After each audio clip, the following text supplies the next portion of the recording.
Good evening. I'm going to go ahead and call this meeting to order. Dr. Foley, can you do roll call, please? Vice President Anderson, members of the board, please let the record show that 3 members are present and 2 are en route from work. So we will expect them shortly. Thank you. We're going to go ahead and have a moment of silence followed by the Pledge of Allegiance.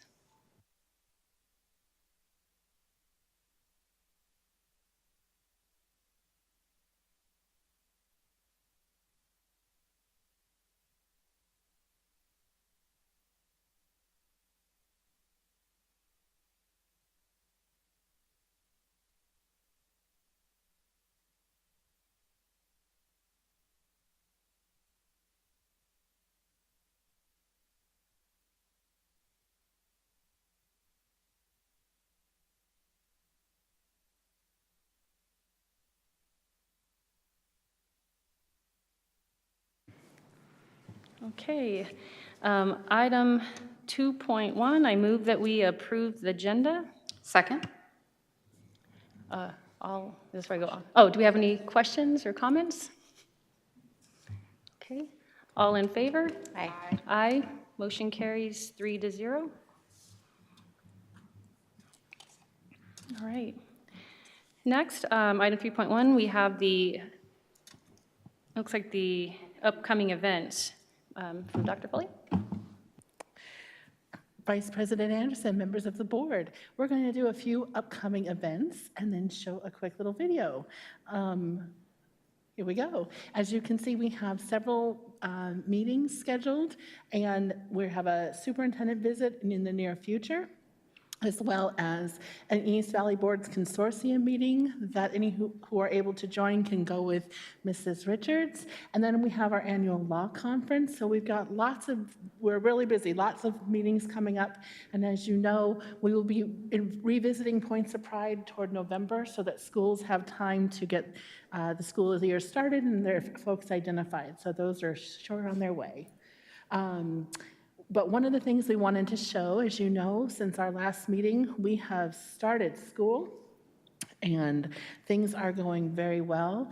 And our talented PR team took some pictures, footage from the first few days of school, and they were all over. And it's very hard to capture all of it, but what is so exciting is that our Higley family is back. Our students are back, our employees are back, and we have fabulous things happening across this district every single day. And our little talented PR team just caught a glimpse of some of the energy, excitement, and positivity that we saw in the first few days that we've continued to experience as we've been back now for 2.5 weeks.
can see, that's just a glimpse of the brilliance we have happening, and we're excited because over the course of this fall, we'll be bringing highlights of some of our special programs to the board to talk about some of the fabulous opportunities our students are having, but we are back, and we're excited about that. And that concludes the superintendent's report.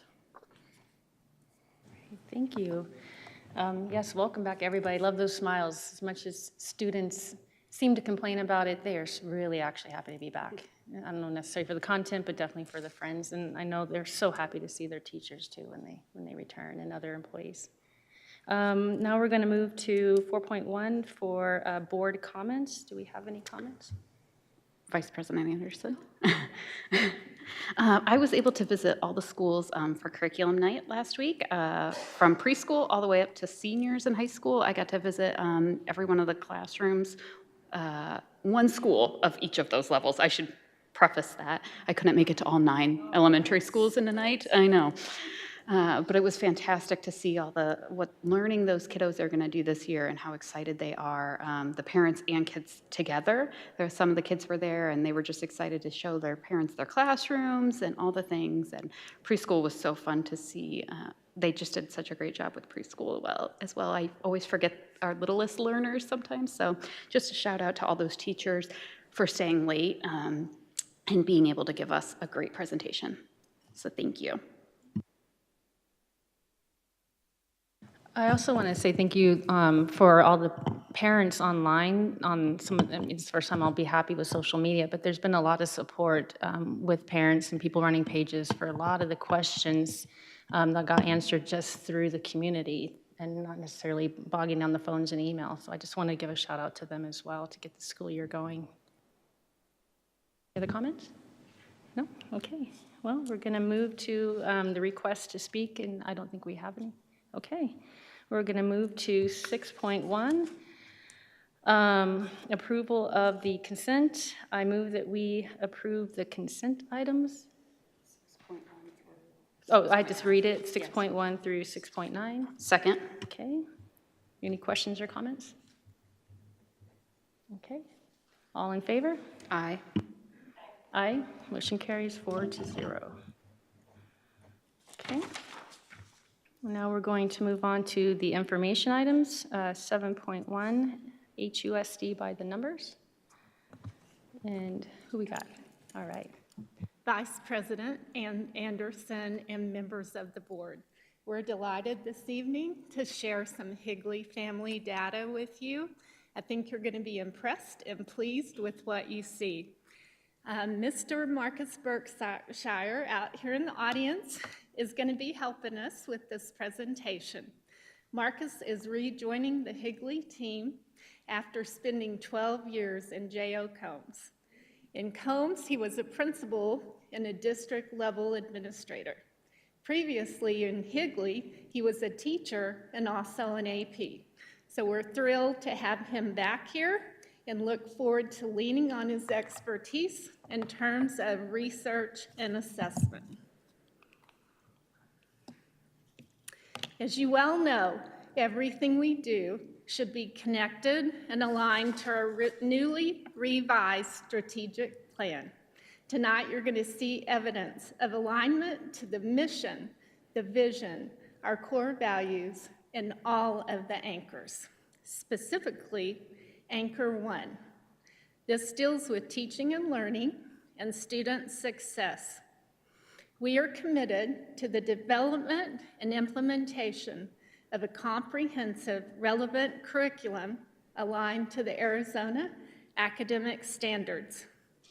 We support a collaborative culture that uses data and research-based practices.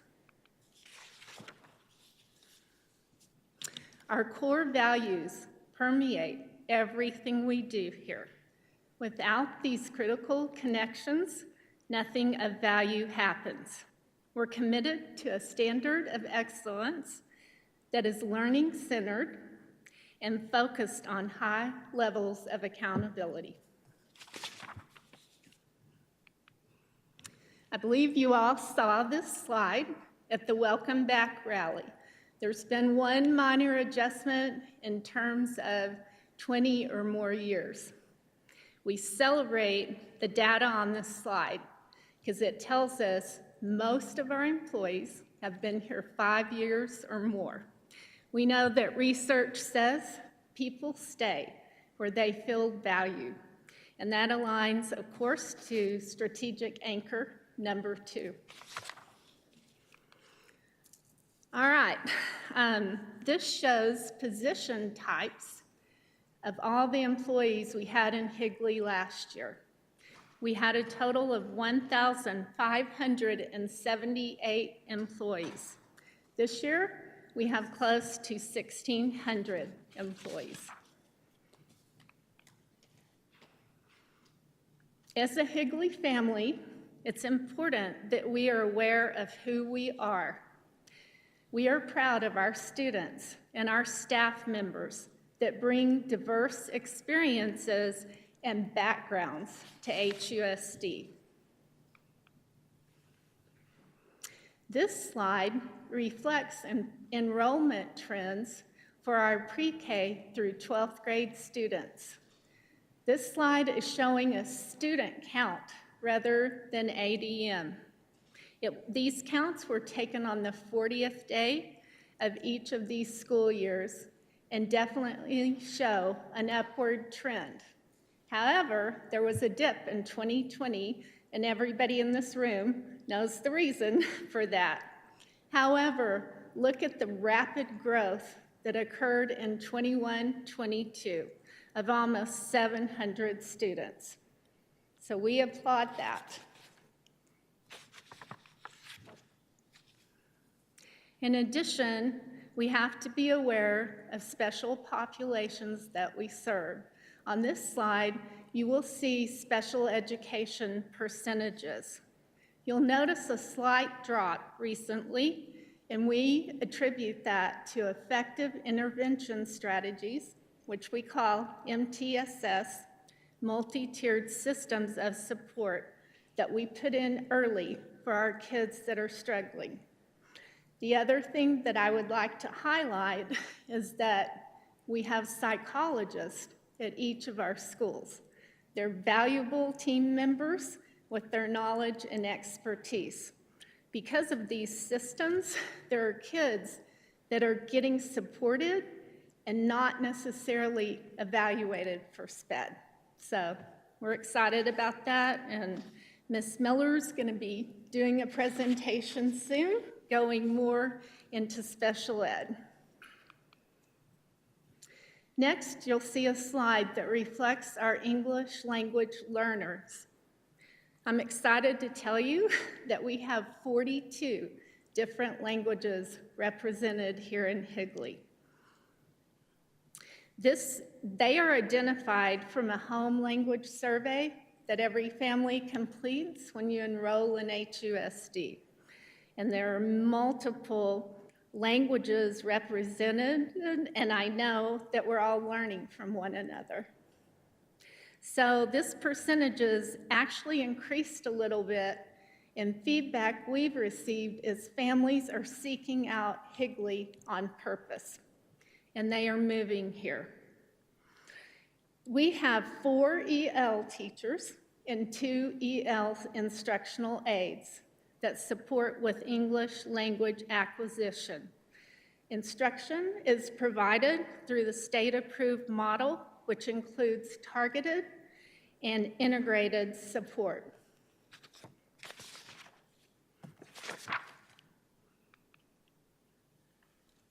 This slide shows our percentages for gifted and talented students.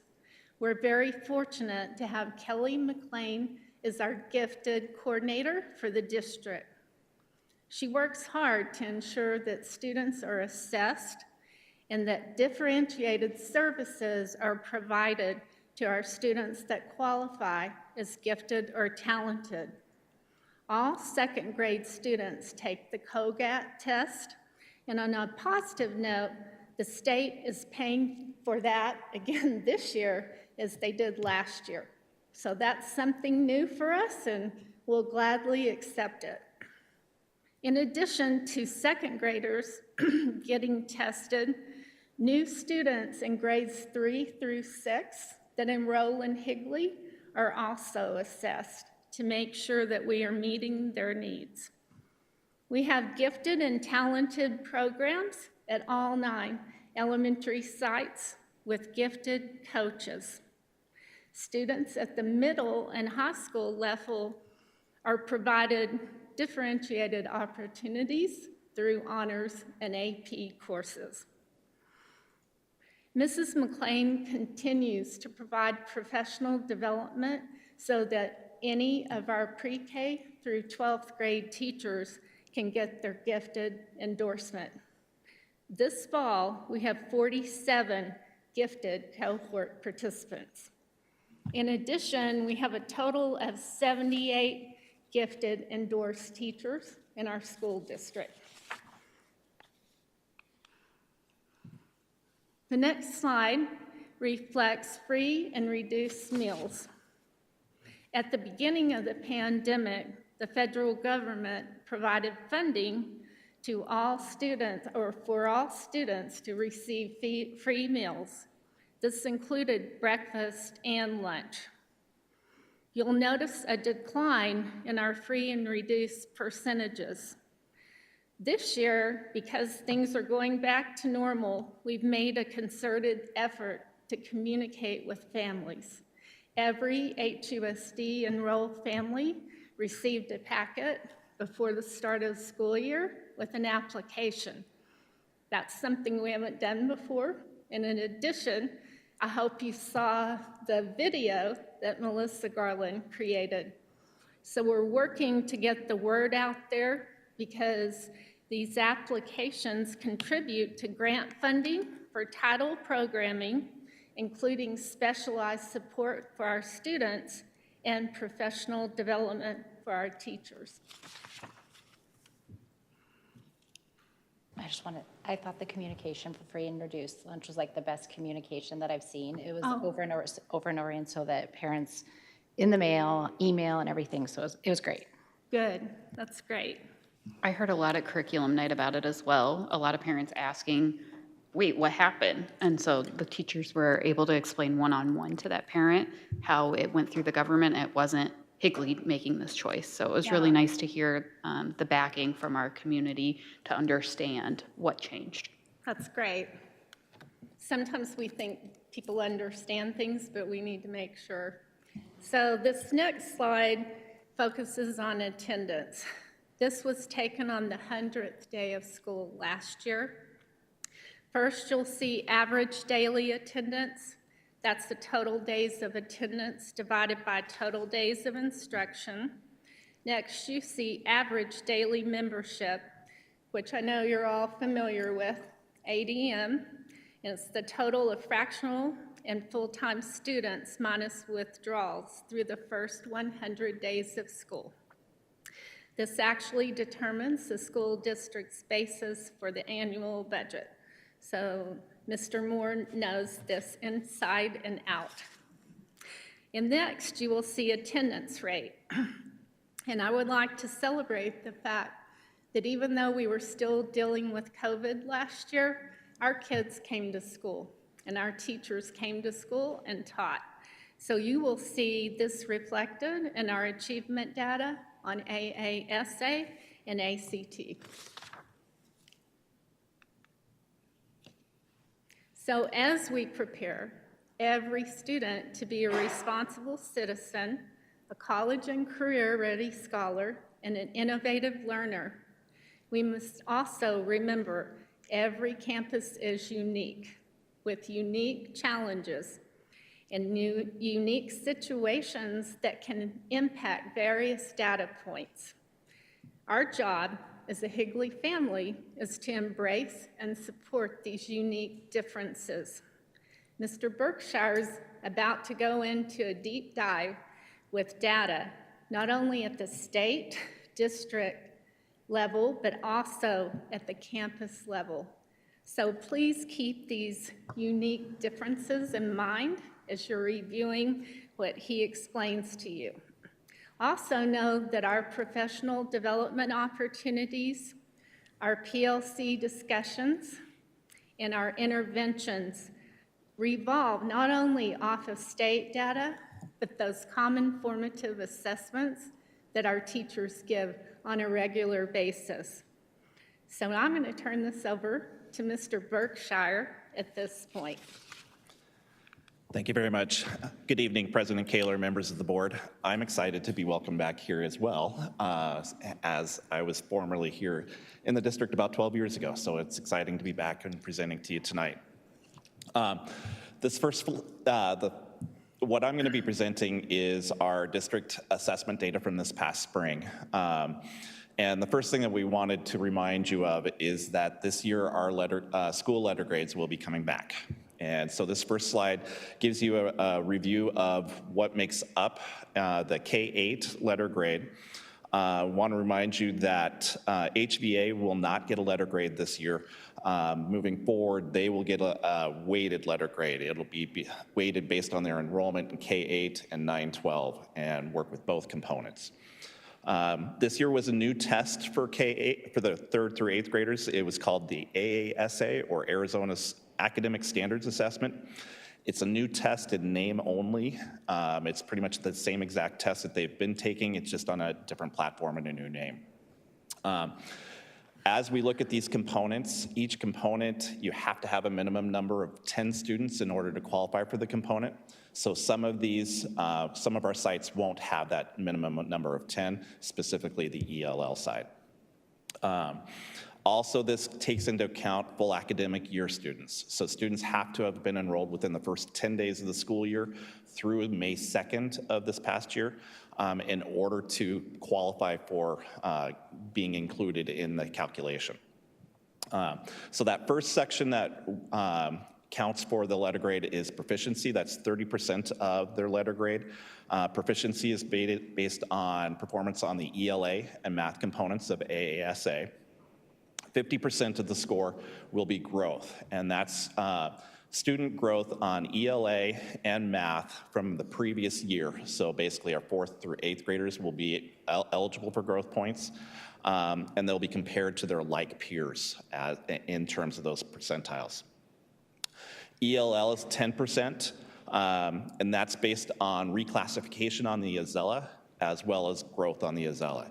And that's compared to state averages in K-8.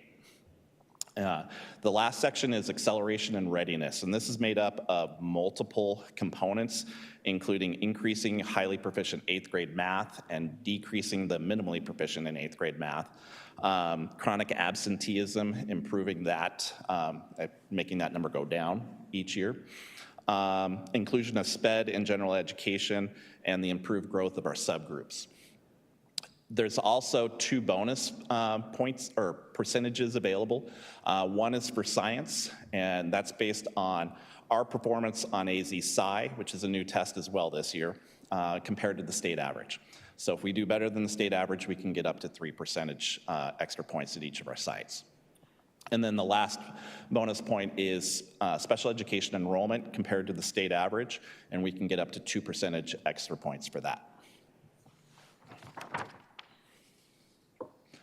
On this slide, we're looking at AASA and English Language Arts and how we did as a district compared to the state average. And as you can see, we are consistently exceeding the state average in all of our grades, which is a celebration for this district.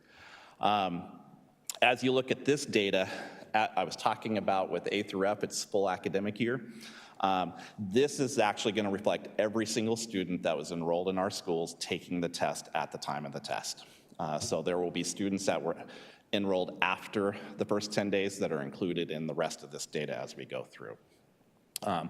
Once we get the letter grades, then I'll be able to share that updated data that shows that full academic year student. I also want to share with you that I've been working with Ms. Lindsay and Mr. Lautzenheiser to develop a plan to work with each of our sites and working with data and assessment. So initially we'll be doing a deep dive into the state assessment data, but then we'll continue that work with looking at our benchmark results as well as other assessment data points with the goal to support our sites and district in achieving our strategic goals. So here we've got our 3rd grade proficiency on the ELA, and as you're looking at this, 8 of our sites are above the state average.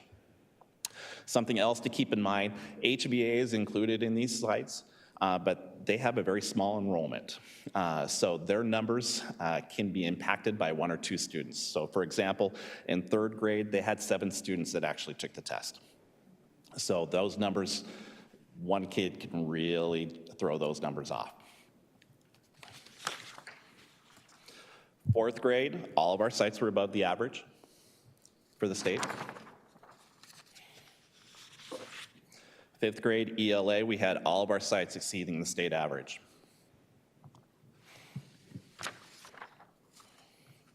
And at 6th grade, we had 9 of our sites that were above that state average.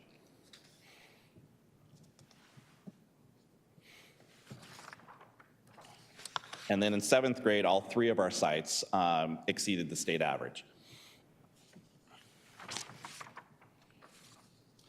And then finally, looking at our 8th grade proficiency on ELA, both of our brick and mortar schools exceeded that state average. So now moving on to math. Again, we consistently exceeded the state average in every grade level in math. So looking at 3rd grade math, 9 of our sites exceeded the state average. In 4th grade, all of our sites exceeded the state average. Some huge celebrations as we look at all of this data. In 5th grade, 9 sites exceeded the state average. Then in 6th grade, again, 9 sites were at or exceeded the state average.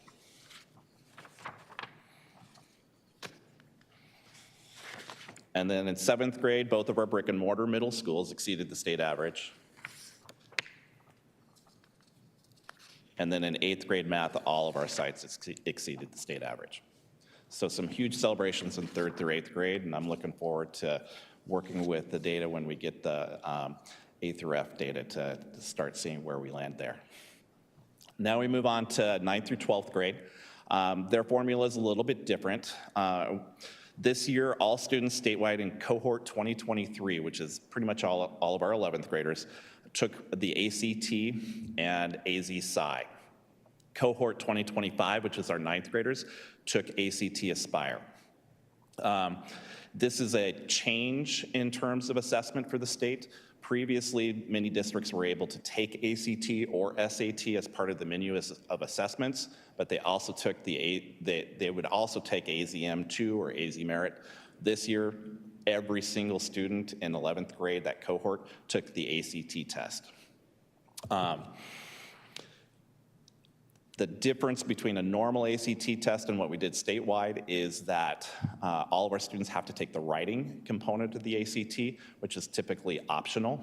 So when I start talking about ELA and math, ELA is made up of 3 components in the ACT. There's a reading score, an English score that students get, and with the inclusion of the writing, they get a writing score. Those 3 combined make up what's the ELA score, and that's what A through F will be based on, is that ELA composite score.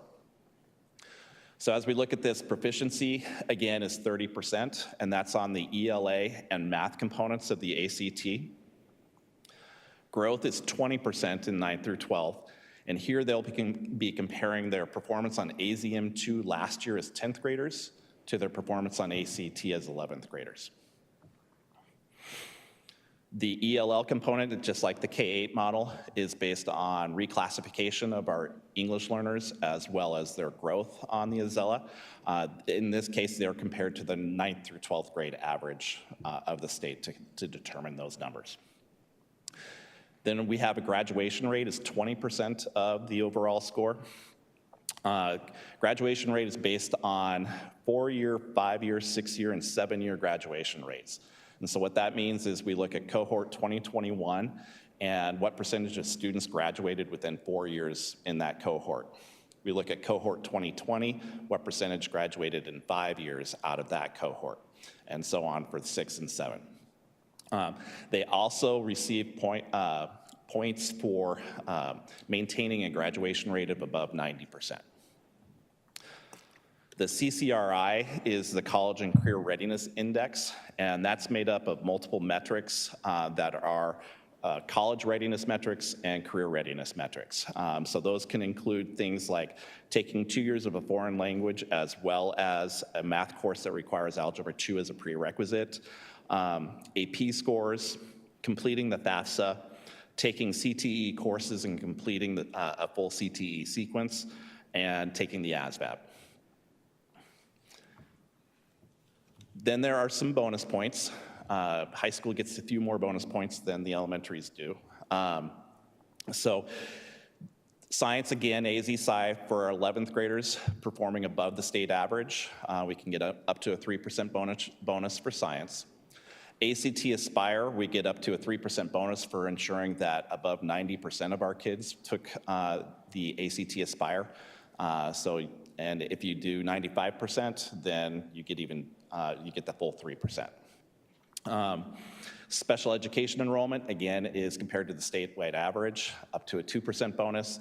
And then at the high school level, they're also looking to see what percentage of students are going on to college or enlisting in the military. And we can get up to a 1% bonus for increasing those numbers on a year-to-year basis.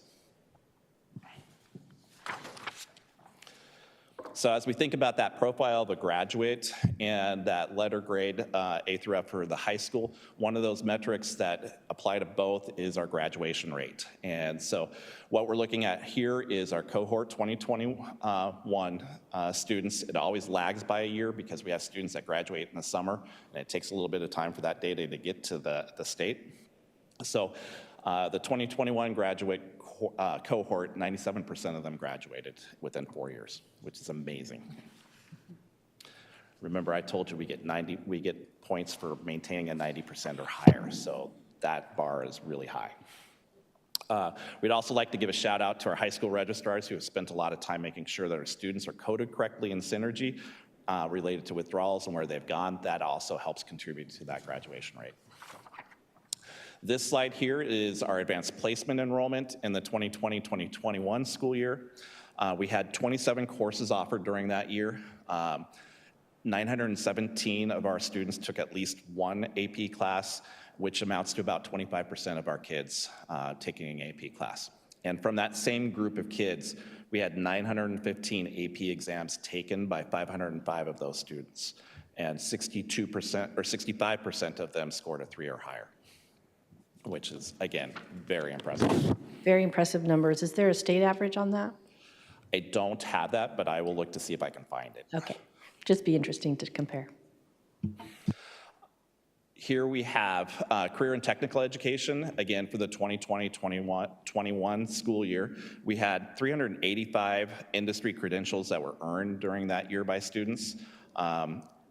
Almost 2,100 students that took at least one CTE class, and 19% of them completed a full sequence. And what a sequence is they would take, for example, early childhood education. They would take early childhood education 1 and 2, and typically take a skills assessment at the end of that sequence. I believe Mr. Lautzenheiser and Mr. Pearson will be presenting you with more information on our CTE programs in the near future as well.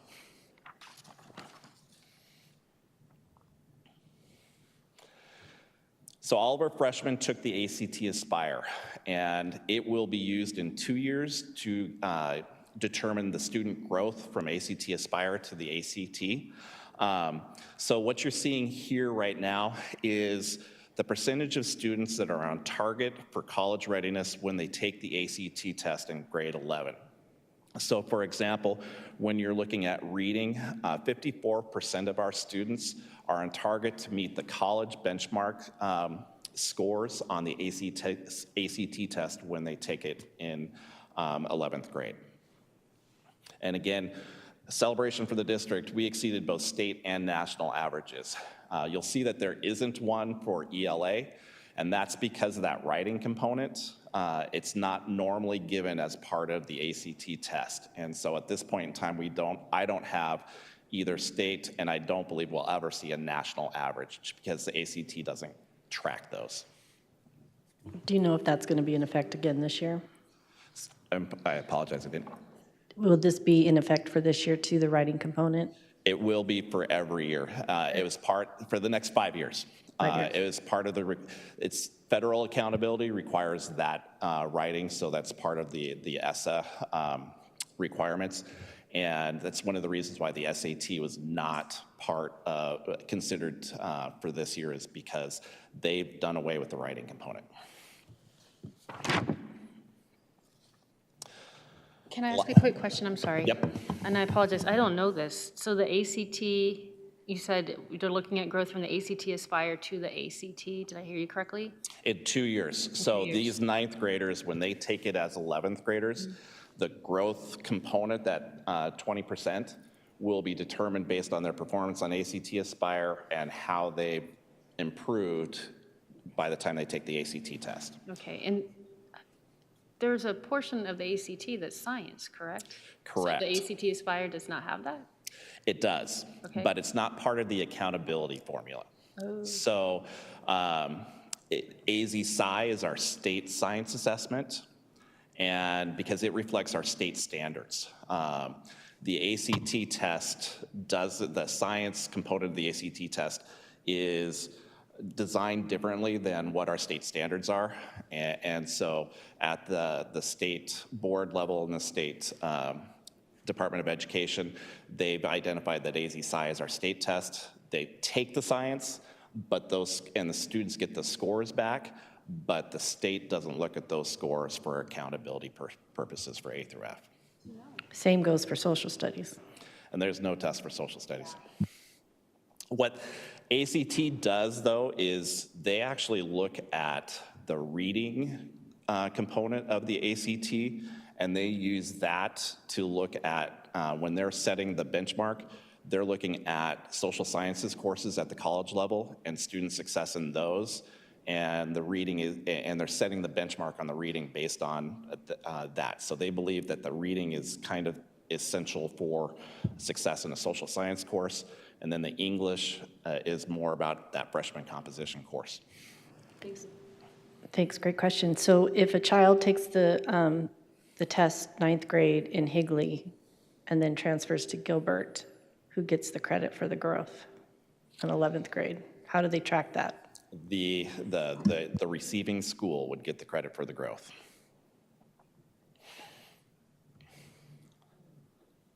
Even if they move that same year, right? So if, like, we have a kiddo who's been with us maybe freshman and sophomore, and towards the end of junior year when they decide, oh, we're gonna go to a neighboring school district, they will get the growth points? Is that how that Actually, works? in that case, nobody will get credit for it because that student wouldn't be a full academic year student.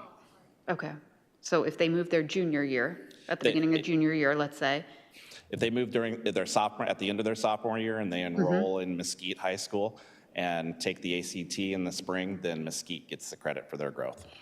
it's not fair. But I guess it would work for us as well if a kiddo moves to us. Yeah. Any other questions? You're welcome. So this last slide is ACT district proficiency for that A through F letter grade. Remember, 30% of their letter grade is based on that proficiency. Again, this reflects only the spring administration of the ACT to cohort 2023. So there are going to be kids that take the ACT in the fall.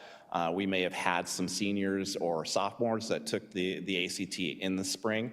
This information right here is only those kids in that cohort 2023 that applies to that accountability side of things, because they are required to take the writing. Those other kids don't necessarily have to take the writing. They get to choose. This is the only score that gets to count for accountability. Again, because that writing's not included, I do not have national or state averages to compare it to. We'll have the state average probably closer to November when letter grades are released. But I can say with pretty good confidence that our scores are going to be well above what the state average is. So again, school letter grades will be released by November 1st. That's by statute. So we hope to be able to see them a little bit earlier than that, but November 1st will be the absolute deadline for us to receive them. And then starting in 2023, districts will also start receiving letter grades. And that formula is simply just adding up all of our site letter grades and taking an average, and we get a score based on that. Any questions? No, thank you very much. Great information. We appreciate your time and all the energy that went into this presentation. Thank you very much. I appreciate it. Well done. I apologize for my lateness. I'm usually not late to board meetings, so I just want to put that out there. That's not like me, but today is a thing, so it was what it was. So we're going to move on to 7.2. We have some policy revisions, and I believe Dr. Foley. Yes, President Kaler, members of the board. As you know, we continue our track through policies, updates, revisions. We have 3 for this evening.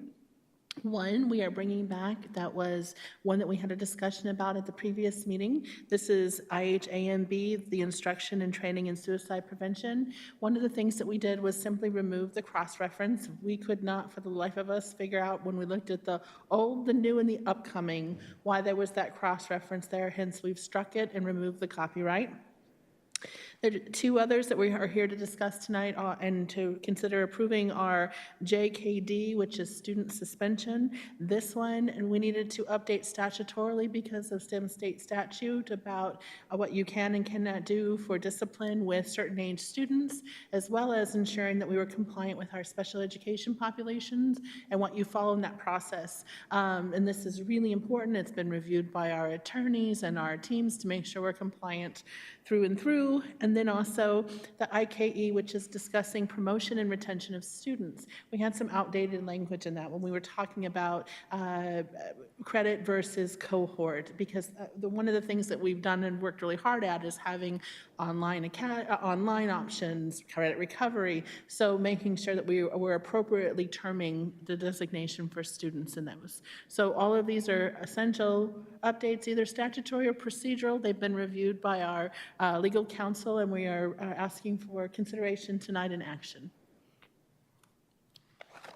Comments, questions, concerns? All right. Thank you for that. So we're going to move on to 8.1. And I move that the governing board approves the policy revisions as presented tonight. Second. I think that was Tiffany. Any other? Okay, I think we're good to vote. All those in favor? Aye. Aye. Michelle, your microphone.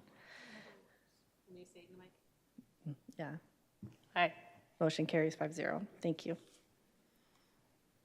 I know Curtis likes us to talk right directly into our microphones, so it sounds good to us here, but it doesn't transfer to online, so it's important. All right, next up, we have our memorandum of understanding. So I move that we approve the memorandum of understanding between Higley Unified School District and the Homeless Youth Connection. Questions, comments, concerns? All those in favor? Aye. Aye, motion carries 5-0. These are kind of our annual agreements that we have to go through every year, so we'll just keep moving through them here. I move that the governing board, 8.3, that the governing board approves the intergovernmental agreement between Higley Unified School District and East Valley Institute of Technology for the 22-23 school year. Second. Oh, go ahead. It's a race tonight. Any questions or concerns? Our EVIT program continues to be an awesome avenue of learning for those that might not be as inclined to attend a college, or they do it both. So either way, we're grateful for our partnership with EVIT. All those in favor? Aye. Aye. Motion carries 5-0. Another one.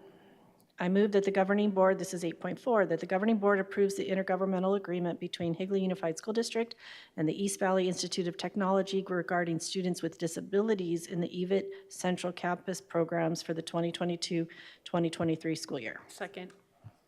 Again, this is an awesome program, and those kiddos have to travel a little bit further to receive all the instruction but it is well worth the travel time. All those in favor?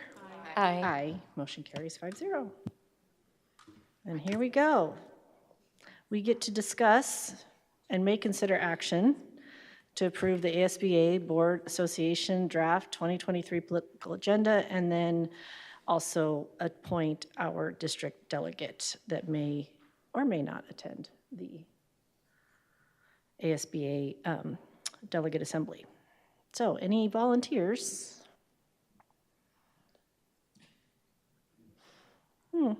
Okay, that's next. So first of all, the assembly packet, you can see what we have here.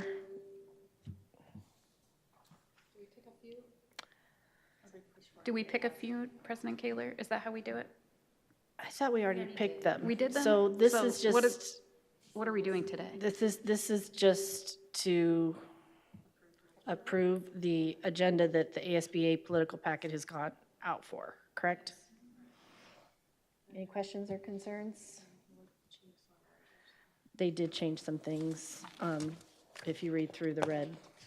So we already wrote in what our highlights were, so they already had those, and then this is what they come up with to go after during the assembly. So we can make a motion to approve this agenda if the board so would Do like you to. need someone to make a motion? Sure, President go ahead. Kaler? I move that we approve the delegate, what is it called? I'm sorry, the Arizona School Board Association draft for 2023 political agenda. Second. All those in favor? Aye. Aye. Motion carries 5-0. Now the fun part is we get to pick voluntold, volunteer, a delegate. I'll go. Right, Well, Mrs. somebody else, Wilson, well, Tiffany- unless you want to go, Mrs. Tiffany. Schultz kind of wanted to go last year, but, No, go ahead. okay. Oh, okay, I'm like, I'll go, I'm not going to law this year, the first time I'm not going to law, so I will Go to the attend delegation. to delegate. You'll have to tell me what to do, because I've never done it, but it's pretty Mrs. easy. Anderson's got it down. Okay, fantastic. Yeah, I'll go. I don't mind going. All right, so It's one day versus the 3 of law. I'm okay taking one for Okay. the team. Awesome. We appreciate that very much. So I move that the governing board approves Mrs. Wilson as the delegate to attend the delegate assembly to support the proposed 2023 political agenda and use the best judgment for any other issue that come up outside of the proposed agenda. Second. All those in favor? Aye. Motion carries 5-0. I almost missed this meeting. Jeepers, we're flying through. All right, we have some upcoming agenda items you can see here. We're going to have a community education update, a Danielson evaluation update, preschool update, special education program update, and CTE update. These are all coming, plus many other items.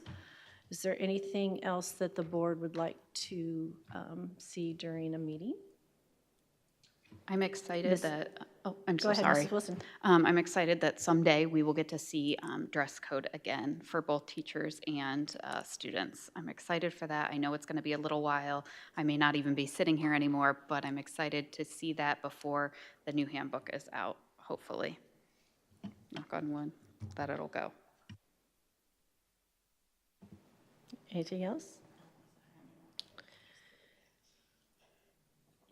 I think this could be just in a status report. I was noticing in our numbers, our HUSD by the numbers, Bridges is exceedingly always on top of the list. And I know that when it comes to high achieving students, many times then they need all the more SEL support underneath them, just because I have a high achieving student and I know what they go through.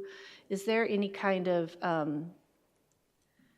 I know we had Katie here, what is the support for those kiddos when it comes to their SEL over at the Bridges? I know they're high achieving, great kiddos. I saw some, see even the Santan by the numbers, some of those kiddos, just making sure that we're meeting those needs of those students as well as their academics. So that could be in status. President Kaler, members of the board, as you know, too, as part of our strategic plan focus areas, and we'll be doing ongoing updates on progress toward all those things, we can identify how we might address that in status and ongoing in our updates for you across systemically. That's a heavy focus for us, and we're working. That's always been my passion, so Yep. thank you, I appreciate that very much. Mrs. Anderson? President Kaler, thank you for bringing that up. Queen Creek, we just went through the suicide awareness and prevention training, and that was one of the main examples was used, was a student from a gifted program and the stress they bring upon themselves and everything. So thank you for. Absolutely. Thankful that we are addressing this head-on in Higley. I appreciate it very much. All right, with that said, anything else? I move that we adjourn. Second. All those in favor? Aye. Aye, motion carries 5-0. Have a good evening.